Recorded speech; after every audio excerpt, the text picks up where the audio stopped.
वैद्युत ऊर्जा और वैद्युत शक्ति, ठीक है, electric energy,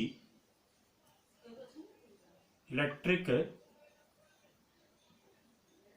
energy and electric power,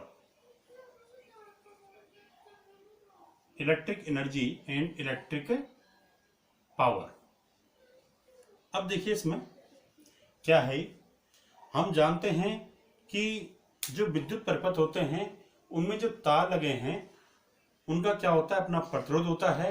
तो जब किसी विद्युत परिपथ में धारा प्रवाहित होती है तो धारा प्रवाहित होने पे क्या होता है, वहां पे जो आवेश बहते हैं उन आवेशों को प्रवाह के दौरान अन्य आयनों या अणुओं या परमाणुओं से टकराना पड़ता है, और ये टक्कर वहां पर क्या करती है, उन आवेश वाहकों के मार्ग में एक प्रकार का अवरोध उत्पन्न करती है, और उस अवरोध को हम क्या कहते हैं, प्रतिरोध कहते हैं।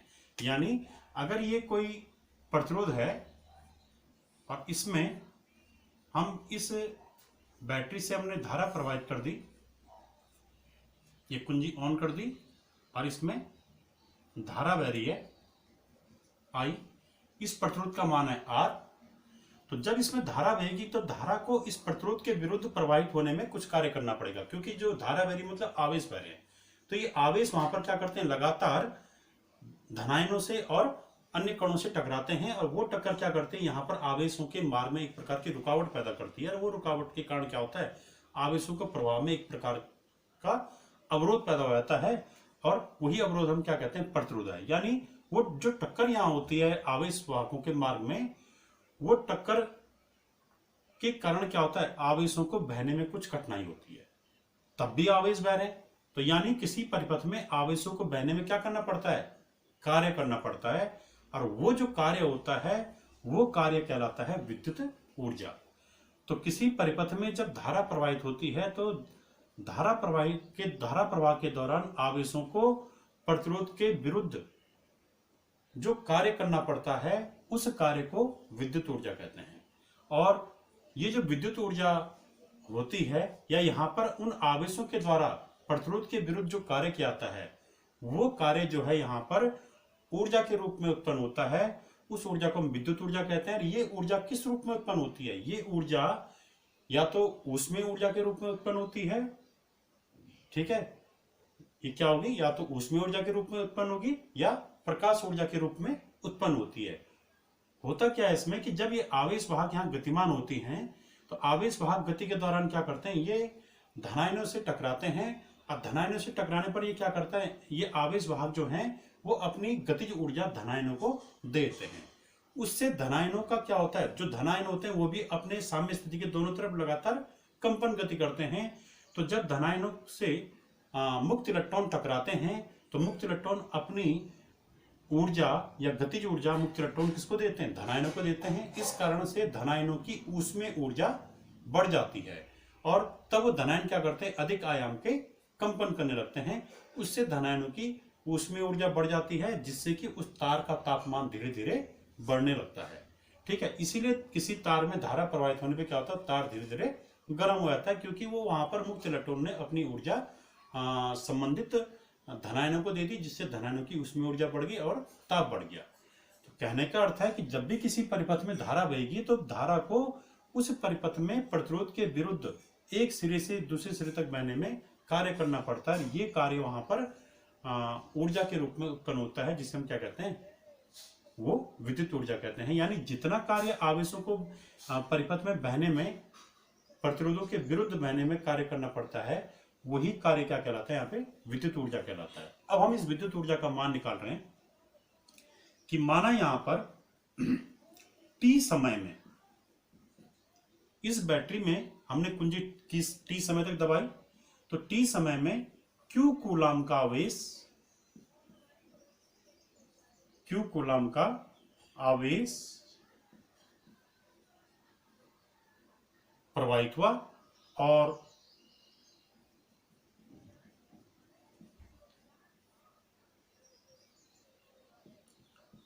और यहां पर क्या था, विभवांतर था यहाँ पे माना यहाँ पर बैटरी के द्वारा इस परिपथ के सिरों के बीच का, इस प्रतिरोध के सिरों के बीच का जो विभवांतर है वो कितना है, कैपिटल V है। तो हम यहाँ कह सकते हैं कि Q कूलाम का जो आवेश बह रहा है, ये आवेश इस यहाँ पर जब इस प्रतिरोधी तार में बहेगा तो यहाँ पर इसको कार्य करना पड़ेगा। तो V विभवांतर वाले प्रतिरोधी तार के सिरों में Q कूलाम का आवेश प्रवाहित करने में किया गया कार्य, कि ये V विभवांतर वाला जो तार था इसमें Q कूलाम के आवेश को प्रवाहित करने में किया गया कार्य। तो Q कूलाम के आवेश द्वारा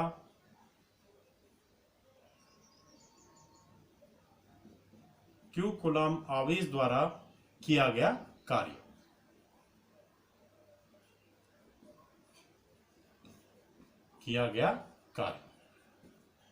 तो ये कार्य आएगा विभवांतर Q इंटू V, क्योंकि हमने सूत्र पढ़ा है, हमने विभवांतर का सूत्र पढ़ा था, V बराबर क्या होता है, W अपॉन Q। तो यहां से W बराबर क्या होगा, Q इंटू V। ये क्रॉस मल्टीप्लाई कर दिया तो किया गया कार्य क्या गया, W बराबर Q इंटू V। ठीक है, हुआ क्या इसमें, इस बैटरी ने इस तार के सिरों के बीच V विभवांतर उत्पन्न किया, और उस V विभवांतर से क्या हुआ, इन जो इसमें आवेश वाहक यानी मुक्त इलेक्ट्रॉन रहे होंगे उन पे एक त्वरित बल लगा। उस बल के कारण ये आवेश वाहक क्या हो गए, गतिमान हो गए। ठीक है, तो उस गतिमान होने के दौरान इनको प्रतिरोधों के विरुद्ध जो कार्य करना पड़ा, वो कार्य क्या आएगा, W बराबर Q इंटू V। अब यहाँ पर ये कार्य किस में आएगा, क्योंकि आवेश कूलाम में है, ये वोल्ट में है। ठीक है, माना विभवांतर को हमने वोल्ट में लिया है, तो यदि आवेश कूलाम में है, विभवांतर वोल्ट में है, तो कार्य किस में नापा जाएगा, जूल में। या तो कूलाम वोल्ट कह दीजिए, और कूलाम वोल्ट को हम जूल लिख सकते हैं। और यहां पर हम जानते हैं कि माना यहां धारा I बह रही है, तो हम जानते हैं कि Q बराबर क्या होता है, I इंटू टी, आवेश बराबर धारा गुणा गया समय। तो हम यहाँ पर Q की पे क्या लिख देंगे, IT लिख देंगे, तो I into T into V हो जाएगा। तो यहाँ पर कार्य W बराबर आ जाएगा VIT जूल। ये क्या आ गया, ये कार्य का पहला फॉर्मूला आ गया, ये कार्य का दूसरा फॉर्मूला आ गया, और यही कार्य क्या कहलाता है, यहाँ पे विद्युत ऊर्जा कहलाता है। ठीक है, तो अब हम इसके कुछ और सूत्र निकाल रहे हैं इसी में। देखिए,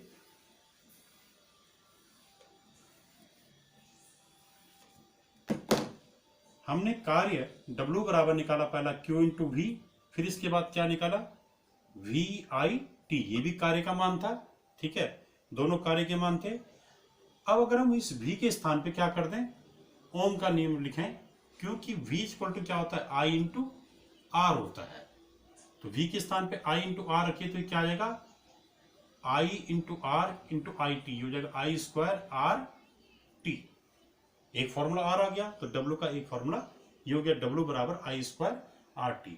और एक चीज और, अगर हम यहाँ पर V का मान ना रखें बल्कि I के स्थान पे यहां से निकालें, तो I बराबर क्या होता है, I बराबर होता है इस सूत्र से V अपॉन R। तो यदि हम इस वाले फॉर्मूले में, इस वाले में VIT में I के स्थान पे V अपॉन R रख दें, तो ये क्या आएगा, V अपॉन R। तो ये हो जाएगा V इंटू V, यानी V square into T upon R। तो ये सभी के आगे, ये सब कार्य के फॉर्मूला आगे, यानी ये हो गया, ये हो गया, ये वाला, ये वाला, ये सब क्या है, ये आवेशों को परिपथ में प्रवाहित होने में किया गया कार्य है, आवेश द्वारा किया गया कार्य है। और इस कार्य को करने पर ही आवेश क्या होता है, परिपथ में प्रवाहित होता है। ये जो कार्य है ये जूल के रूप में।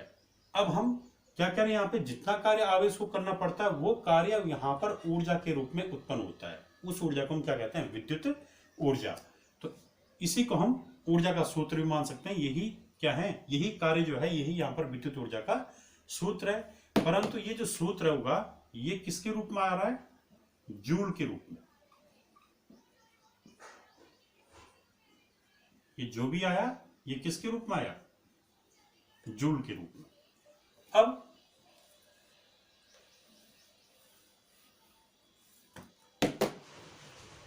क्योंकि हम ऊर्जा का जो मात्रक है वो कैलोरी भी है, तो कैलोरी कैसे निकालेंगे, तो कैलोरी के लिए हम क्या करेंगे, इसमें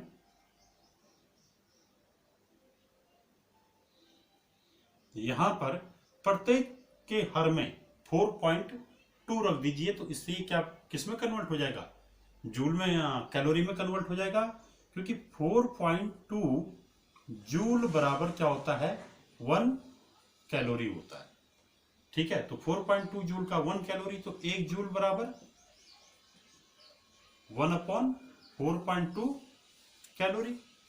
तो यानी तब इतने जूल बराबर इसको इससे मल्टीप्लाई कर लेंगे, तो ये आ जाएगा। तो 1 जूल में कितने कैलोरी होते हैं, 1/4.2 कैलोरी। वैसे इसका मान है 4.18 है, पर हम इसको नियर अबाउट 4.2 लिख देते हैं। वैसे है क्या ये, 4.18 जूल बराबर होता है 1 कैलोरी। ठीक है, पर इसको नियर अबाउट तब हम 4.2 लिख देते हैं। अब यहां से कार्य का जो मान आ जाएगा या विद्युत ऊर्जा का जो मान आ जाएगा वो आएगा QV अपॉन 4.2, ये आ गया कैलोरी, या VIT अपॉन 4.2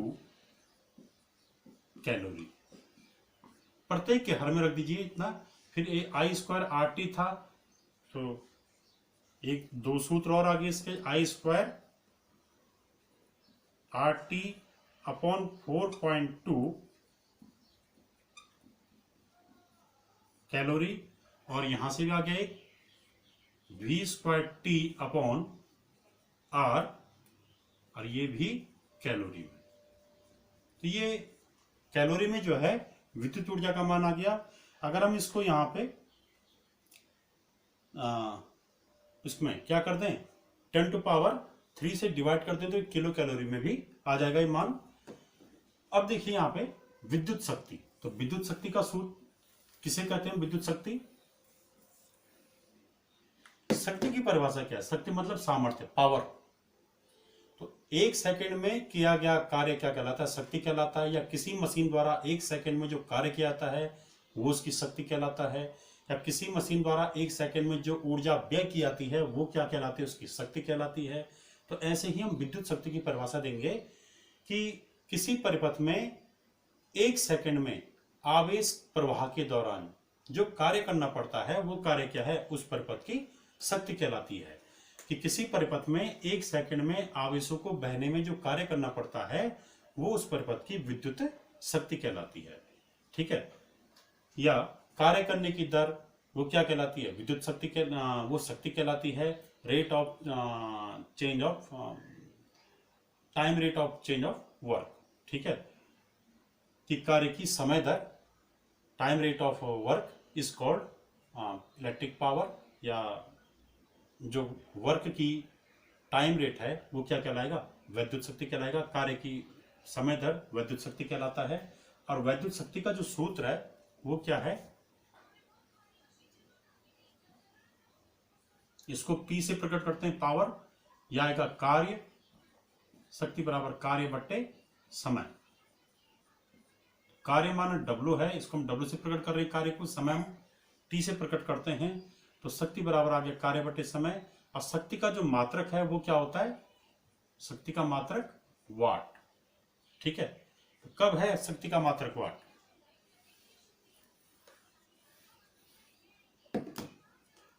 यहां से देखिए, पहले हम इसके कुछ मात्रक निकाल रहे हैं। शक्ति का जो मात्रक है, पहला मात्रक वाट, ये बहुत छोटा मात्रक है, कई बार इसको W से प्रकट कर लेते हैं, पर हम यहां पर इसको वाट ही लिखेंगे। इससे थोड़ा बड़ा मात्रक है अश्वशक्ति, हॉर्स पावर भी कहते हैं इसको। इससे बड़ा मात्रक है किलोवाट, और इससे बड़ा मात्रक है मेगावाट। ठीक है, अब इनमें संबंध क्या है, तो एक अश्वशक्ति बराबर होता है 746 वाट। 1 किलोवाट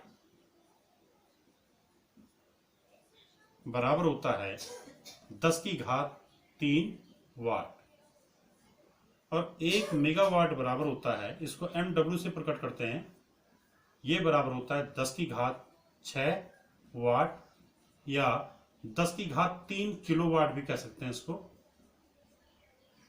1 मेगावाट में 10⁻³ किलोवाट, 1000 किलोवाट। अब इसका सूत्र बनाइए। अभी हमारे पास कार्य का सूत्र था, कार्य W बराबर हमने लिखा था पहला QV जूल में,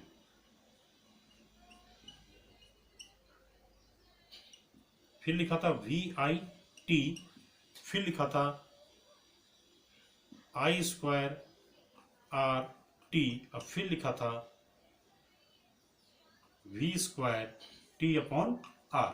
यहाँ पर V के पे ओम के नियम से लिखा I/R, तो I/I, I²RT। फिर यहाँ पर क्या किया, V के I के पे V/R रखा, तो ये हो गया V²T/R। तो ये सब मान जो है जूल में थे। ठीक है, शक्ति का मात्रक अगर वाट में है तो इसका मतलब है उसमें कार्य किस में होगा, कार्य होगा जूल में और समय किस में होगा, सेकंड में। यदि हम कार्य जूल में लें, समय सेकंड में लें, तो शक्ति का मात्रक वाट होगा, यानी जूल प्रति सेकंड को हम क्या लिख देंगे, वाट लिख देंगे। 1 वाट बराबर होता है 1 जूल प्रति सेकंड। अब यहां पर वैद्युत शक्ति का सूत्र बनाइए। हमारे पास कार्य का सूत्र आया हुआ है, तो W का मान ये रखिए और उसमें बटे T कीजिए। तो देखिए वैद्युत शक्ति का सूत्र क्या आएगा, तो वैद्युत शक्ति P बराबर, पहले जैसे ये वाला रख दिया VIT, तो VIT/T, तो यह आ जाएगा V/I। ठीक है, W पे क्या रखा, VIT/T कीजिए, ये P का फॉर्मूला बना रहा हूं मैं, प्रत्येक के बट्टे में T कीजिए, तो क्या आएगा, T से T कैंसिल, VI आ गया। फिर अगला T से T कैंसिल क्या आ गया, I² R, और फिर यहाँ T से T कैंसिल हो गया, तो यह आ गया V²/R। ठीक है, और यहां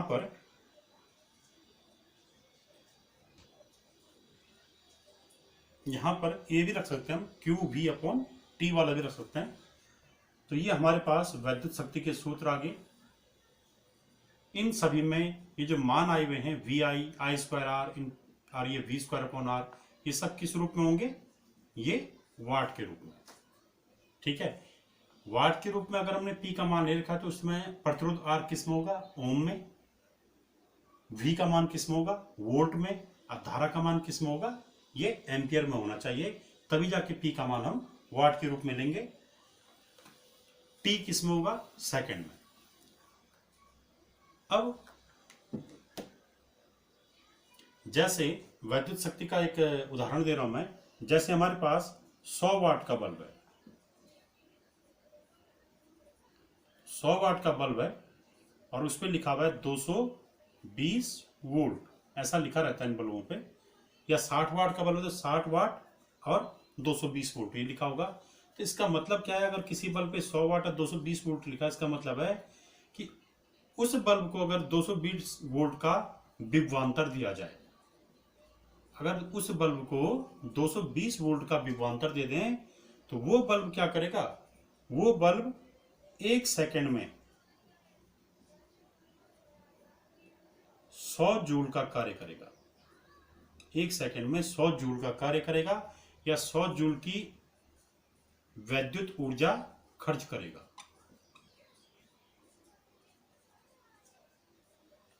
तो 100 वाट के बल्ब का मतलब यह है कि 100 वाट का बल्ब 1 सेकंड में 100 जूल वैद्युत ऊर्जा खर्च करता है, या 1 सेकंड में 100 जूल कार्य करता है, या तो कार्य कह दीजिए या ऊर्जा कह दीजिए इसको।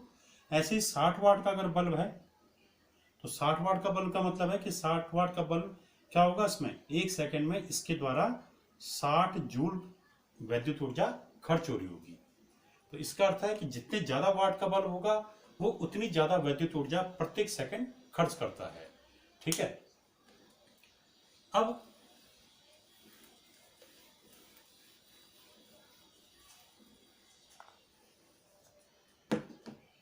हमारे घरों में जो विद्युत लाइनें रहती हैं घरों में, उनमें जो विद्युत यंत्र जुड़े होते हैं वो समांतर क्रम में जुड़े होते हैं।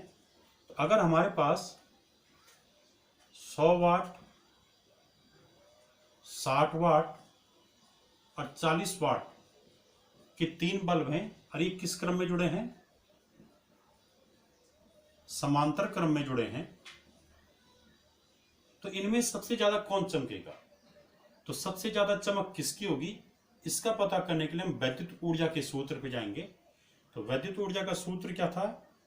W बराबर, एक तो VIT था, एक था I² RT और एक था V² T अपॉन R। ठीक है, अब ये देखिए तीनों समांतर क्रम में जुड़े हैं। तो समांतर क्रम में अगर ये जुड़े हुए हैं तो इनमें जैसे 100 वाट का बल्ब है, इसकी सामर्थ्य क्या है? 100 वाट। तो इसकी सामर्थ्य 100 वाट है, तो इसका प्रतिरोध, इन तीनों में सबसे अधिक सामर्थ्य इसकी है, तो इसका प्रतिरोध क्या होगा? सबसे कम होगा। जिसकी सामर्थ्य सबसे ज्यादा उसका प्रतिरोध सबसे कम।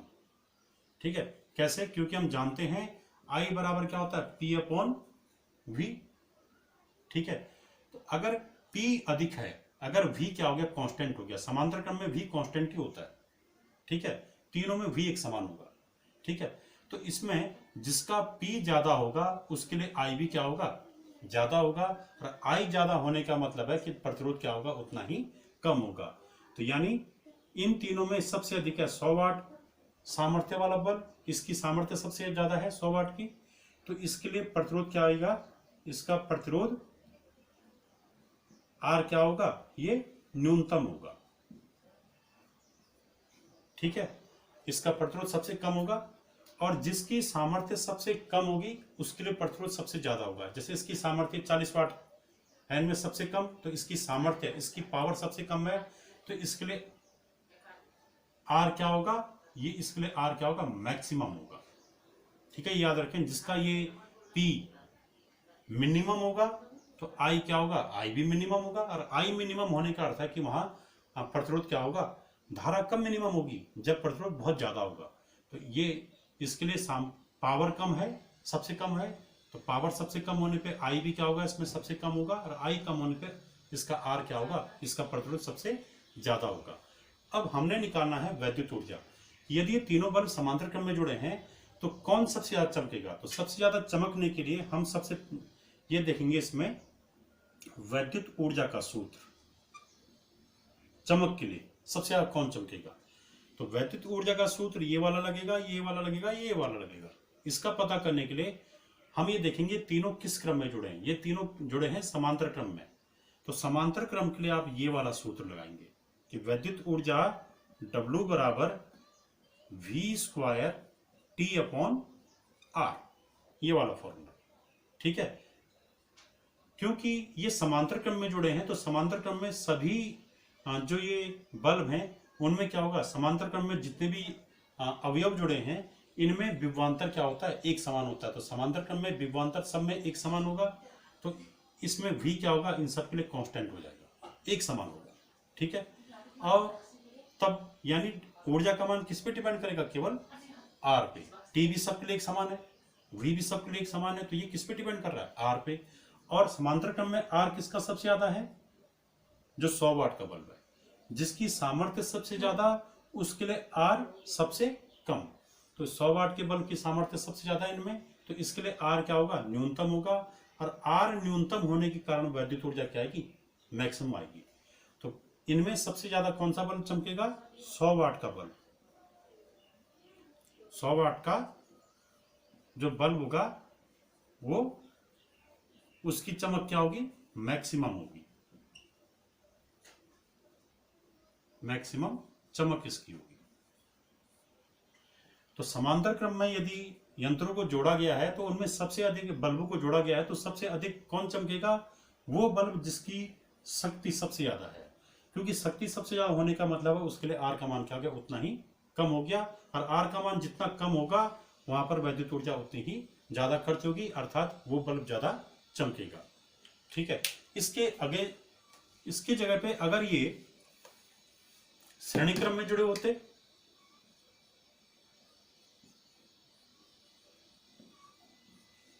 तो श्रेणी क्रम में अगर ये तीनों बल्ब जुड़े हैं तब भी 100 वाट के बल्ब के लिए आर क्या होगा, मिनिमम होगा, क्योंकि इसकी सामर्थ्य सबसे ज्यादा है तो आर मिनिमम होगा। ठीक है, इसकी सामर्थ्य सबसे कम है तो इसके लिए आर क्या होगा, मैक्सिमम होगा, वो यहां भी रहेगा। परंतु चमक के लिए हम कौन सा फॉर्मूला लगाएंगे, हम ये देखेंगे श्रेणी क्रम में जुड़े हैं तो श्रेणी क्रम में अगर ये बल्ब जुड़े हैं तो उसके लिए चमक का सूत्र प्राप्त करने के लिए इस वाले टर्म को लेंगे हम कि वैद्युत ऊर्जा बराबर आई स्क्वायर आर टी। क्यों, क्योंकि श्रेणी क्रम में इन सभी बल्बों में धारा आई का मान क्या होगा, एक समान होगा। ये इस ढंग से प्राप्त करना है, ये देखना श्रेणी क्रम में, तो श्रेणी क्रम में कौन एक समान होता है, धारा। तो इनमें से हम धारा वाला कौन सा सूत्र है, ये वाला, तो इसको लेंगे। समांतर क्रम में विभवांतर एक समान होता है तो इनमें देखेंगे विभवांतर वाला कौन है, ये वाला, तो समांतर क्रम में ये वाला सूत्र लेंगे। ठीक है, चमक के लिए। तो यदि ये तीनों बल्ब श्रेणी क्रम में जुड़े हैं तो किसकी चमक सबसे अधिक होगी, उसके लिए हम लेंगे वैद्युत ऊर्जा बराबर आई स्क्वायर आर टी। इन तीनों के लिए आई सेम होगा, इन तीनों के लिए टी भी सेम होगा, क्योंकि सब में एक समान समय के लिए धारा भेजी जा रही है। अब आर पे डिपेंड कर रहा है, यानी इनकी चमक किस पे डिपेंड करेगी, आर पे। तो आर जिसका अधिक होगा उसके लिए ऊर्जा भी क्या होगी, अधिक होगी, उसके लिए चमक भी अधिक होगी। क्योंकि श्रेणी क्रम में क्या होता है, जो चमक होती है वो किसके प्रोपोर्शनल होती है, वो आर के प्रोपोर्शनल होती है, क्योंकि आर अंश में आएगा। तो यदि आर अधिक होगा तो ये अधिक होगा, मतलब चमक अधिक होगी। ठीक हो गया। तो इनमें सबसे अधिक आर किसका है, वो है 40 वाट के बल्ब का, जिसकी सामर्थ्य सबसे कम, उसका प्रतिरोध सबसे ज्यादा। ठीक है, तो इसका अर्थ है क्योंकि 40 वाट के बल्ब का प्रतिरोध सबसे अधिक है और सबसे अधिक प्रतिरोध होने के कारण क्या होगा, इसके लिए वैद्युत ऊर्जा का मान सबसे अधिक आएगा, अर्थात चमक सबसे ज्यादा होगी। तो श्रेणी क्रम में अगर 100 वाट, 60 वाट और 40 वाट का बल्ब जुड़ा है तो इनमें 40 वाट का बल्ब सबसे अधिक चमक देगा, जबकि समांतर क्रम में जुड़ने पर 100 वाट का बल्ब सबसे अधिक चमक देगा। दिवालियों में हम जो लड़ियां लगाते हैं, झालर लगाते हैं, बल्बों की झालर या बल्बों की लड़ियां मकानों के आगे सजाने के लिए, तो वो जो लड़ियां होती हैं बल्बों की, वो श्रेणी क्रम में जुड़ी होती हैं और उनमें श्रेणी क्रम में जुड़े हुए उन बल्बों में सबसे अधिक वो बल्ब चमकता है जिसका शक्ति या जिसकी पावर क्या होती है, सबसे कम होती है, वो सबसे ज्यादा चमकता है। परंतु हमारे घरों के अंदर जो बल्ब लगे हैं, एक कमरे में एक बल्ब है, दूसरे में दूसरा बल्ब है, तो इनमें ये जो बल्ब होते हैं ये किस क्रम में जुड़े होते हैं, समांतर क्रम में। और वहां पर उनमें सबसे अधिक चमक किस बल्ब की होगी, जिसकी सामर्थ्य सबसे ज्यादा होगी। यानी कि 100 वाट, 60 वाट और 40 वाट के 3 बल्ब 3 कमरों में लगे हैं तो 100 वाट का बल्ब सबसे अधिक चमकता है, क्योंकि इसका प्रतिरोध सबसे कम होता है। और समांतर क्रम वाले सूत्र में चमक या विद्युत ऊर्जा के लिए सूत्र क्या था, V square T upon R. तो 100 वाट के बल्ब का आर सबसे कम होता है, आर हर में है, तो यानी इस भिन्न का मान सबसे अधिक आएगा, इसलिए चमक सबसे अधिक होगी। अब यहां पर विद्युत ऊर्जा का एक सूत्र है, हमने यहां पे वैद्युत ऊर्जा का एक सूत्र निकाल रहा हूं मैं। हमने पढ़ा था शक्ति बराबर कार्य या ऊर्जा भी कह सकते हैं इसको, बटे समय। तो यहां से हम ऊर्जा का सूत्र निकाल सकते हैं कि ऊर्जा बराबर शक्ति गुणा क्या समय। ऊर्जा या कार्य या ऊर्जा बराबर शक्ति गुणा क्या समय। अब जी देखिए ऊर्जा का मात्रक, तो इसका मात्रक क्या हो जाएगा, ऊर्जा का मात्रक, तो ऊर्जा या कार्य का एक मात्रक हम यहां से निकाल सकते हैं। ऊर्जा का मात्रक या कार्य का मात्रक जूल भी है, कैलोरी भी है, पर एक मात्रक यहां से और आएगा। ऊर्जा का मात्रक बराबर हो जाएगा शक्ति का मात्रक यानी वाट इंटू समय का मात्रक सेकंड। तो जो ये वाट सेकंड है इसी को हम क्या कहते हैं, जूल कहते हैं, क्योंकि ऊर्जा का मात्रक जूल भी है। तो 1 जूल बराबर होता है 1 वाट सेकंड। 1 वाट सेकंड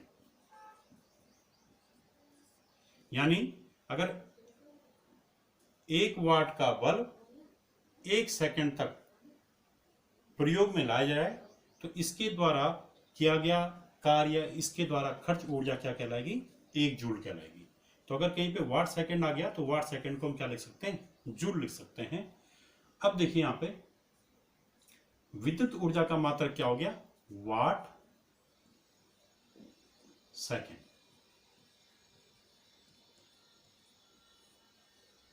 अब वाट सेकंड, तो वाट सेकंड का मतलब क्या है?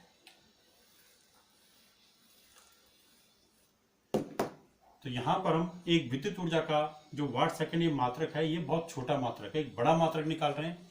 तो देखिए बड़ा मात्रक कैसे निकालेंगे कि विद्युत ऊर्जा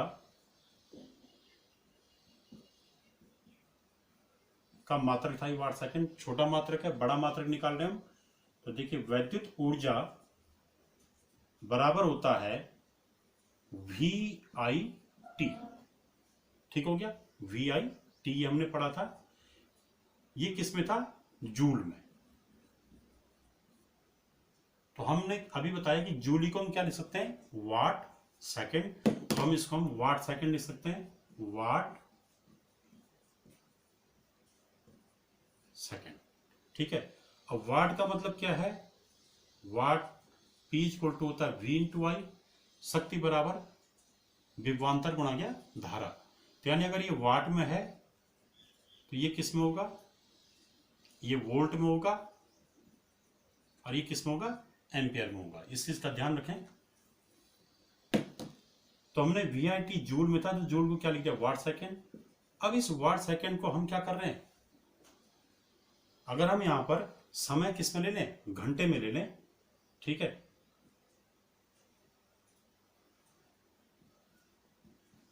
यदि समय T घंटे में लिया जाए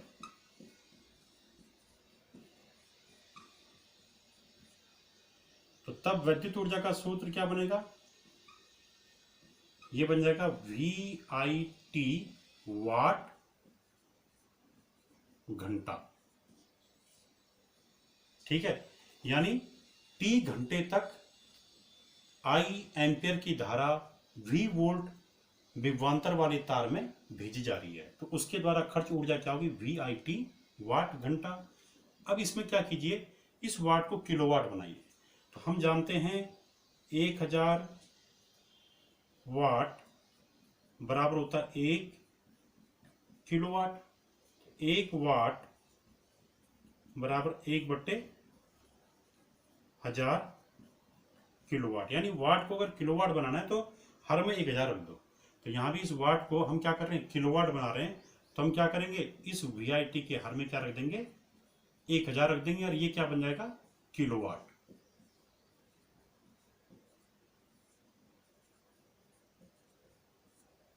ठीक हो गया? तो यहां पर हमने समय किस में ले रखा है? घंटे के रूप में ले रखा है। यदि हम समय को घंटे के रूप में लें तो तब विद्युत ऊर्जा का एक सूत्र आ गया हमारे पास कि विद्युत ऊर्जा बराबर VIT अपॉन 1000 किलोवाट घंटा। तो किलोवाट घंटा भी क्या है? ये ऊर्जा का एक मात्रक है, ये बड़ा मात्रक है ऊर्जा का, और इसको जो है kW लिखा जाता है। विद्युत ऊर्जा या गया VIT अपॉन 1000। किलोवाट को हम क्या लिख सकते हैं? इसको हम लिख देते हैं KW, किलोवाट, और घंटे के लिए आवर, तो किलोवाट आवर ये लिख दिया, किलोवाट घंटा। और किलोवाट घंटे को ही इसको यूनिट कहा जाता है। ठीक है। किलोवाट घंटे को हम क्या कहते हैं? यूनिट भी कहते हैं। 1 किलोवाट घंटा बराबर होता है 1 यूनिट। किलोवाट घंटा, इसी को क्या कहते हैं? 1 यूनिट। हम देखते हैं हमारे घरों में जो बिजली का बिल आता है वो किस रूप में आता है कि हमारे घरों में जो धारा बही, विद्युत धारा बही, उसको बहने में महीने भर में कितनी विद्युत ऊर्जा खर्च हुई। तो जो विद्युत ऊर्जा खर्च होती है उसका जो बिल आता है वो यूनिट के रूप में आता है कि इतनी यूनिट 200 यूनिट 300 यूनिट बिजली खर्च हुई है। तो वो यूनिट क्या है एक्चुअल में, वो ये बतलाती है कि हमने एक महीने में कितनी विद्युत ऊर्जा खर्च की है। तो एक यूनिट का मतलब है 1 किलोवाट घंटा, 200 यूनिट का मतलब होगा 200 किलोवाट घंटा। ठीक है, यानी हमने एक घंटे में 200 यूनिट किलोवाट क्या होगा, वहां पर हमें 200 किलोवाट घंटा विद्युत ऊर्जा खर्च की होगी। 200 यूनिट का मतलब वह है 200 किलोवाट घंटा विद्युत ऊर्जा खर्च हुई है। तो किलोवाट घंटा को हम क्या लिख सकते हैं यहाँ पे, यूनिट। और यूनिट जो है यूएनआईटी, ये बोर्ड ऑफ ट्रेड यूनिट का, बोर्ड ऑफ ट्रेड यूनिट, इसका शॉर्ट फॉर्म है। इसको शॉर्ट फॉर्म यूनिट लिख देते हैं। ठीक है, इसका एक्चुअल मीनिंग यूनिट का यह है बोर्ड ऑफ ट्रेड यूनिट। अब हम यहां पर क्या लिख देंगे, ये हमारे पास आ गया विद्युत ऊर्जा का सूत्र VIT अपॉन 1000 किलोवाट घंटा। तो ऊर्जा का एक सूत्र क्या हो गया, ऊर्जा का एक मात्रा क्या हो गया, किलोवाट घंटा, और इसी को हम क्या कह रहे हैं, यूनिट भी कह रहे हैं। ठीक है, अब यहां पर V किस में है, एम वोल्ट में, I किस में है, एम्पियर में, T किस में, घंटे में। ठीक हो गया, तो ये ध्यान रहे V वोल्ट में है, I किस में है, एम्पियर में, और T किस में है, घंटे में। अब बट्टे 1000 कर दो तो ये आएगा इतना किलोवाट घंटा। ठीक है, और इसी को हम क्या लिख सकते हैं, किलोवाट घंटा को, इसी को हम यूनिट भी लिख सकते हैं। तो ये किस चीज का सूत्र है, VIT अपॉन 1000, ये है खर्च विद्युत ऊर्जा का मान निकालने का सूत्र है। ठीक हो गया। अब अगर हमने एक माह में खर्च वैद्युत ऊर्जा निकालनी है, तो वो कैसे निकालेंगे, तो एक माह में खर्च वैद्युत ऊर्जा का सूत्र होगा तो यही, सिर्फ यहाँ पे गुणा गया दिनों की संख्या भी आएगी कि आपने कितने दिन जो है उस विद्युत ऊर्जा का यूज किया है। तो एक माह में खर्च वैद्युत ऊर्जा बराबर होगा V into I into T into दिनों की संख्या, दिन बट्टे 1000, और यहां पर आ जाएगा यूनिट, यूनिट या किलोवाट घंटा। तो ये क्या आ गया, ये खर्च विद्युत ऊर्जा का सूत्र आ गया। तो यदि हमें 25 दिन में, एक महीने में 30 दिन होते माना, तो हम 30 दिन में खर्च विद्युत ऊर्जा निकालें तो सूत्र क्या आएगा, यहाँ पर 30 लिख देंगे। ठीक है, यहाँ पे V का मान लिख देंगे वोल्ट में, यहाँ पर धारा का मान एम्पियर में, यहाँ पे ये समय के रूप में। इसमें एक चीज का ध्यान और रखें, V इंटू I बराबर होता है P। हमने पढ़ा है P बराबर V इंटू I, शक्ति बराबर विभवांतर गुणा गया धारा। तो हम यहां पर ये भी लिख सकते हैं, इसमें V इंटू I ये पावर का सूत्र है, तो P इंटू T इंटू दिन बट्टे 1000 यूनिट। ये भी क्या है, ये भी ऊर्जा का सूत्र है कि एक महीने में खर्च विद्युत ऊर्जा बराबर P इंटू T इंटू दिनों की संख्या बट्टे 1000। P मतलब शक्ति, ये वाट में आएगी, ये समय घंटों में आएगा, और ये दिनों की संख्या। तो मैं इसको डिटेल में लिख रहा हूं, एक माह में व्यय वैद्युत